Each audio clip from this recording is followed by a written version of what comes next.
am a urologist by training, and that is a little bit different journey than people who are in family practice. We do a surgical residency and spend a lot of time doing big operations where we, take out kidneys and bladders, and um, definitely lots of time in the operating room.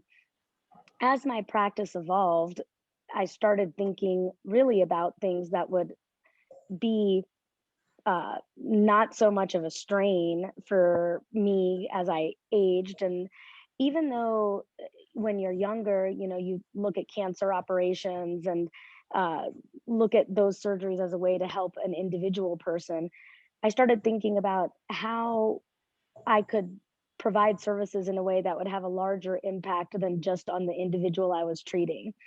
And as I started to explore things, I was fortunate enough to, of course, find Doug Stein, who is another master of marketing and PR, and his passion for no scalpel vasectomy and for later I learned World Vasectomy Day, I would say is, well, this is a pretty passionate group. I would have said unparalleled, but I think there's a lot of people who are passionate about this topic. And so I traveled down and made a connection with him that really um, kind of opened my eyes to this way that I could contribute that is so much larger than just one person at a time. In going with him to Haiti, he keeps all of the data about the people we do vasectomies on. It was kind of incredible to see that of the people that we did vasectomies on, the average number of children was 4.8.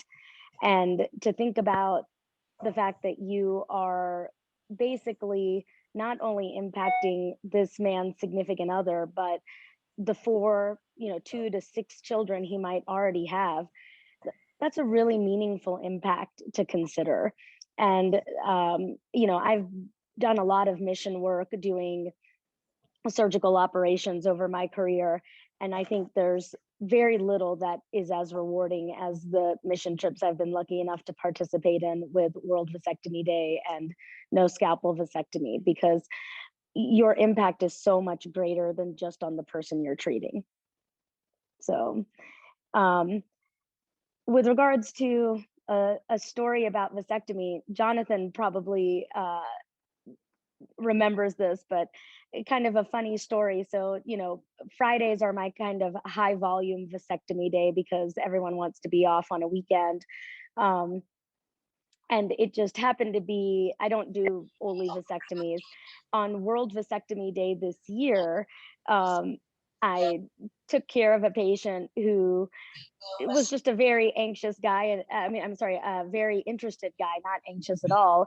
And I start his vasectomy, and he pulls out his iPhone and says, "Hey, can I record this while you're doing it?" And I said, "Well, I guess. I mean, do you want your wife to record it so you don't have to hold the iPhone?" And he's like, "No, I got it." And at the end of it, I tell him, "You know what? It happens to be World Vasectomy Day." And he hopped right on and gave an interview with Jonathan Stack. I mean, it was just kind of one of the most strangely fortuitous experiences to have someone who was kind of wanting to be involved video his vasectomy and then participate in World Vasectomy Day, kind of completely unplanned.